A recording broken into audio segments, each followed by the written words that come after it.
Good morning friends, मैं चंदन सिसोदिया एक बार फिर आपका स्वागत करता हूं आपके अपने YouTube channel wealth with health में। दोस्तों, आज हम बात करेंगे महिलाओं की हेल्थ के विषय पर।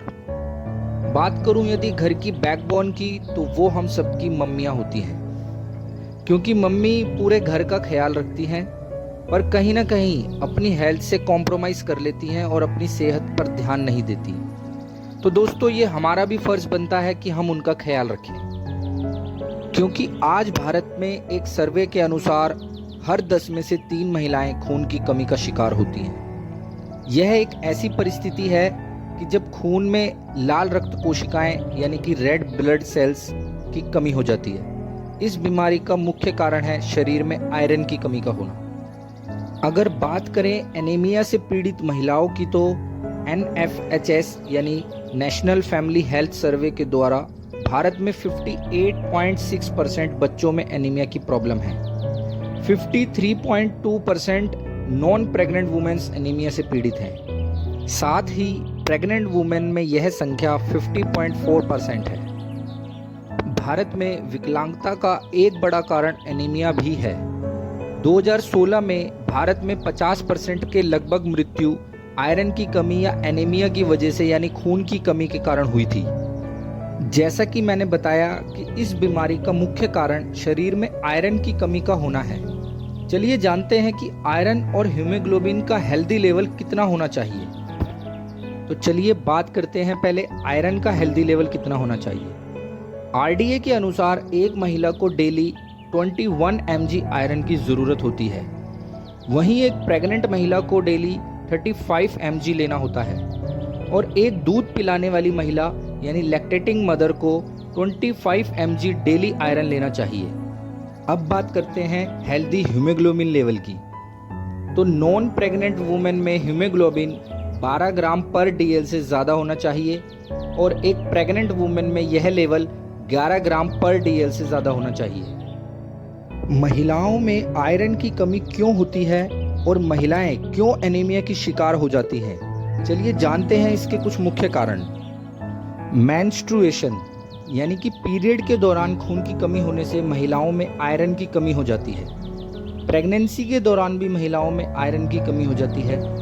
लैक्टेटिंग मदर यानी कि जो महिलाएं बच्चों को दूध पिलाती हैं, उनमें भी आयरन की कमी हो जाती है।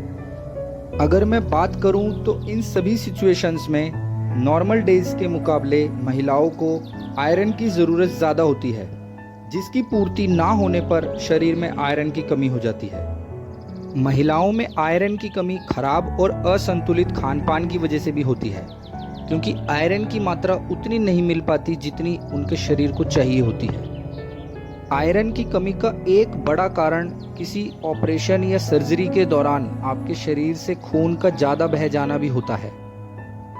तो फ्रेंड्स, ये सभी वो मुख्य कारण हैं जिसकी वजह से महिलाओं के शरीर में आयरन की कमी हो जाती है और वह एनीमिया की शिकार हो जाती है। दोस्तों, यह तो आप सभी जानते हैं कि यदि प्रॉब्लम है तो सॉल्यूशन भी है। तो आज मैं ऐसे ही एक सॉल्यूशन को लेकर आया हूँ जो सभी महिलाओं के लिए और जो भी लोग जिनमें खून की कमी या आयरन की कमी का जो शिकार हैं, उनके लिए रामबाण का कार्य करेगा। दोस्तों, वेस्टीज आपके लिए लेकर आया है folic and iron plus capsules, जो कि आयरन की कमी को पूरा करते हैं और उससे होने वाली बीमारियों से हमें बचाते हैं। चलिए दोस्तों, जानते हैं Vestige folic and iron plus capsules किन इंग्रेडिएंट्स से मिलकर बने हैं और ये हमारे शरीर में किस तरह से हमें लाभ पहुंचाते हैं।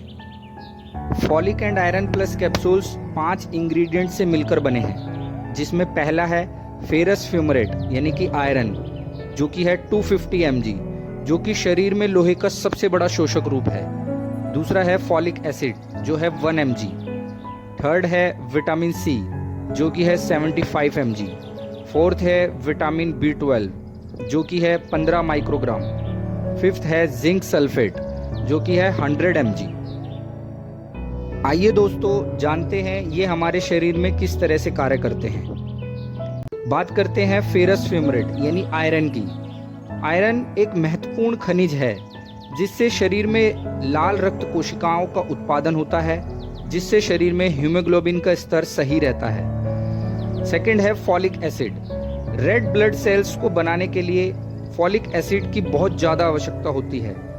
चाइल्ड बियरिंग एज यानी कि प्रसव उम्र की महिलाओं के जन्म दोषों को रोकने के लिए अच्छे आहार के माध्यम से फॉलिक एसिड की पर्याप्त मात्रा बॉडी में बनाए रखनी चाहिए, जिसमें folic and iron plus capsules आपकी बहुत मदद करते हैं। नेक्स्ट है विटामिन सी।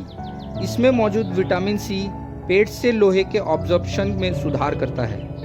नेक्स्ट है विटामिन B12। यह नर्व सेल्स को स्वस्थ बनाए रखने के लिए और आरबीसीज यानी कि रेड ब्लड सेल्स के सिंथेसिस के लिए मदद करता है।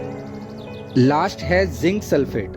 दोस्तों बात करें इसमें मौजूद जिंक सल्फेट की, तो मोनोपोज के दौरान जिंक और ऑस्टियोपोरोसिस यानी कि हड्डियों के कमज़ोर होने की एक बीमारी है, जिसको रोकने में यह हमारी बहुत मदद करता है और साथ में ही इम्यून सिस्टम को भी बहुत मजबूत बनाता है।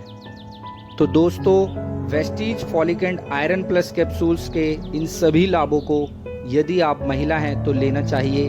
अदरवाइज यदि आप अपने घर की महिलाओं को स्वस्थ रखना चाहते हैं तो यह प्रोडक्ट आपको उन तक पहुंचाना चाहिए। आइए जानते हैं कि इस प्रोडक्ट को कब और कैसे और कितना लेना है। लेकिन उससे पहले यदि आपको मेरे द्वारा दी गई ये जानकारी पसंद आई हो तो प्लीज़ इस वीडियो को अपने फैमिली मेम्बर्स और रिलेटिव्स में शेयर कीजिए और मुझे कमेंट करके ज़रूर बताएं। और यदि आप मेरे चैनल पर नए हैं तो प्लीज़ मेरे चैनल को सब्सक्राइब करें और बेल आइकन को प्रेस करें, क्योंकि मैं वेस्टीज के health related videos regularly upload करता रहता हूं। तो चलिए जानते हैं कि इसकी डोसेस को कब और कितना लेना है। फॉलिक एंड आयरन कैप्सूल को आप दिन में 2 बार खाना खाने के आधे घंटे बाद ले सकते हैं। हाँ, यदि आप कैल्शियम की टैबलेट भी ले रहे हैं तो आपको दोनों में कम से कम 3 घंटे का गैप देना है। एग्जाम्पल के लिए यदि आप कैल्शियम की टैबलेट पहले खा लेते हैं तो आपको फॉलिक एंड आयरन को कम से कम 3 घंटे बाद खाना है, और यदि आपने फॉलिक आयरन की पहले टैबलेट ले ली है तो कैल्शियम की टैबलेट को आपको 3 घंटे बाद लेना है। आयरन और कैल्शियम को एक साथ लेने से नेट रिजल्ट 0 आता है, इसीलिए इन दोनों में कम से कम 3 घंटे का गैप होना चाहिए। और फॉलिक आयरन को आपको दूध के साथ या दूध पीने के बाद नहीं लेना, क्योंकि उसमें भी कैल्शियम होता है। तो with this thank you so very much, wish you wealth.